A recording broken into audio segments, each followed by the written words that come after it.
Internet of Things. Buku ini membahas telah muncul sebagai salah satu inovasi teknologi yang paling signifikan. IoT mengacu pada jaringan perangkat fisik yang terhubung ke internet dan dapat saling berkomunikasi, mengumpulkan dan bertukar data. Konsep ini membuka peluang baru dalam berbagai sektor seperti kesehatan, pertanian, transportasi, dan smart home, meningkatkan efisiensi dan memudahkan kehidupan sehari-hari. Tinjauan mata kuliah. 1. Deskripsi singkat.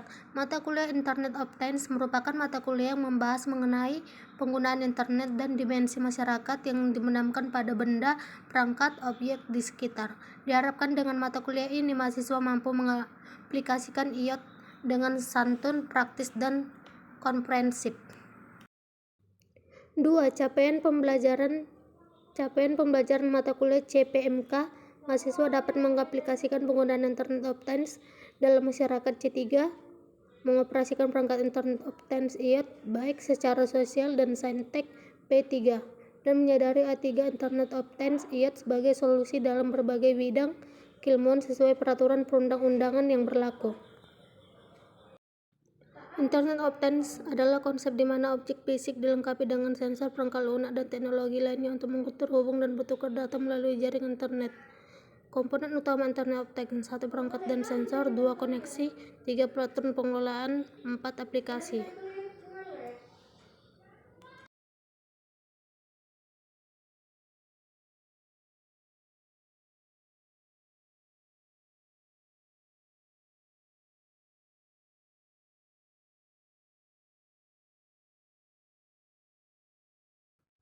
Manfaat IoT: efisiensi operasional otomatis, proses dapat mengurangi waktu dan biaya, pengambilan keputusan yang lebih baik, dan data real-time membantu dalam analisis dan pengambilan keputusan yang lebih cepat, peningkatan pengalaman pengguna. IoT memungkinkan personalisasi layanan dan produk.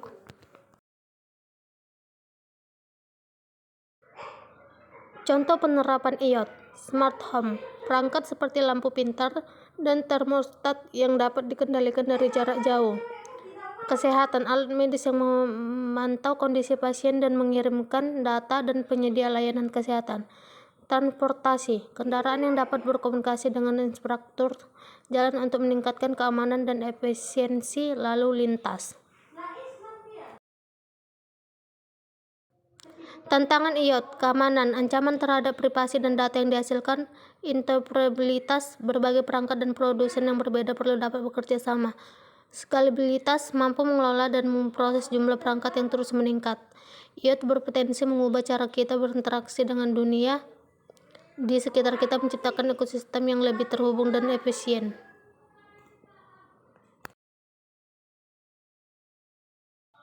Penerapan Internet of Things dalam bisnis. Aplikasi Internet of Things IoT dalam bisnis semakin berkembang dan dapat meningkatkan efisiensi, produktivitas, serta pengalaman pelanggan. Berikut adalah beberapa contoh penerapan IoT dalam berbagai sektor bisnis. 1. Manufaktur, penggunaan sensor untuk memantau mesin dan peralatan secara real-time. 2. Rantai pasokan dari logistik, pelacakan besar sensor dan rapid yang memungkinkan perusahaan untuk memantau lokasi status barang yang waktu nyata, mengurangi kehilangan, dan meningkatkan efisiensi pengelolaan persediaan. 3. Retail, toko yang menggunakan sensor dan analisis dan data memberikan rekomendasi produk yang sesuai dengan preferensi pelanggan. 4. Pertanian cerdas, sensor yang mengukur kelembapan tanah, suhu, dan kondisi cuaca untuk membantu petani mengoptimalkan pertumbuhan tanaman dan meningkatkan hasil panen. 5. Kesehatan, perawatan jarak jauh, alat medis yang terhubung memungkinkan dokter untuk memantau kondisi pasien dari jarak jauh, meningkatkan kualitas layanan dan efisiensi waktu. Manajemen rumah sakit, ia dapat membantu dalam pengelolaan peralatan medis dan ruangan dengan memantau penggunaan dan memprediksi kebutuhan.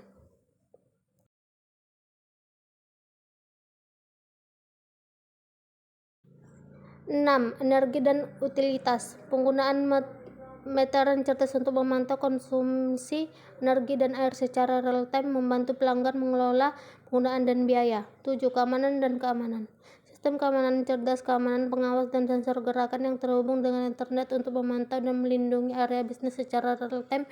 Penggunaan perangkat IoT untuk mengontrol akses ke area sensitif seperti pintu yang menggunakan kunci pintar, laban transportasi, dan otomotif.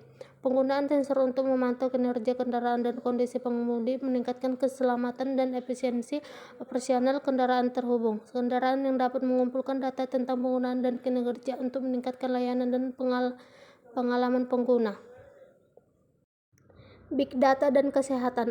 Perkembangan Big Data. Pada ilustrasi di bagian pendahuluan mengenai pengumpulan data makanan dan minuman favorit, siswa dapat menghasilkan data yang besar atau banyak jumlahnya, tetapi data yang berlimpah jumlahnya tidak lantas disebut dengan big data. Pada awalnya data disebut dengan big data jika memiliki karakteristik 3F, yaitu jumlah volume yang besar, jenis variasi yang banyak, dan cepat velocity diakses. Pemanfaatan Big Data. Big Data dapat dimanfaatkan dalam berbagai aspek kehidupan, salah satunya adalah bisnis dan kesehatan. Pengguna atau pelanggan yang menggunakan suatu sistem tertentu akan memiliki data yang sangat kompleks, bervariasi, dan bernilai yang jika diolah maka akan dapat digunakan dalam membuat suatu kesimpulan, keputusan, atau kebijakan. Kecerdasan buatan artificial intelligence. Teknologi semakin berkembang, salah satunya dengan munculnya kecerdasan buatan artificial intelligence. Meskipun demikian, di teknologi seperti pisau bermata dua yang dapat memberikan manfaat tetapi juga dapat memberikan efek negatif yang merugikan jika tidak digunakan dengan bijaksana. Pada topik ini akan dibahas mengenai definisi dari kecerdasan buatan, perbedaan kecerdasan buatan dengan sistem pengambilan keputusan, dampak positif dan dampak negatif dalam perkembangan artificial intelligence.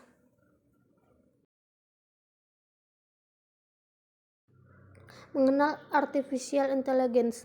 Beberapa orang seringkali salah mengartikan bahwa kecerdasan buatan sebatas pada sistem pengambilan keputusan, decision support, melalui algoritma tertentu atau sistem pakar dan sebagainya. Padahal mekanisme yang demikian adalah model yang konvensional. Kecerdasan buatan AI lebih dimanfaatkan big data dan dapat mengambil keputusan secara independen serta terus dapat berkembang dalam mempelajari data yang dimilikinya secara mandiri. Jenis serangan cyber attack. Seringkali banyak yang mengira bahwa terjadinya kebocoran data dan sebagainya hanya dapat terjadi karena serangan dari luar. Terdapat dua jenis atau klasifikasi serangan cyber attack, yaitu internal attack dan external attack.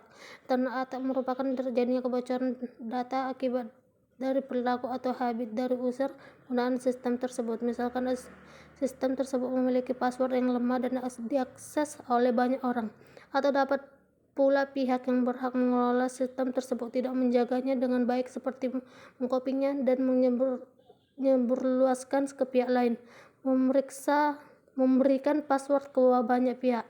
Jarang melakukan backup berkala, menginstal software yang berbahaya dan tidak menginstal antivirus dan sebagainya.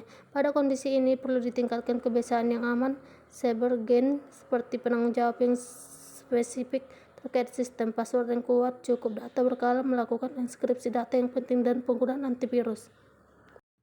Selain internal attack, juga terdapat serangan yang dapat terjadi dari luar. Di antaranya adalah satu malware atau yang dikenal dengan malicious software atau software yang jahat yang bersifat merusak sistem.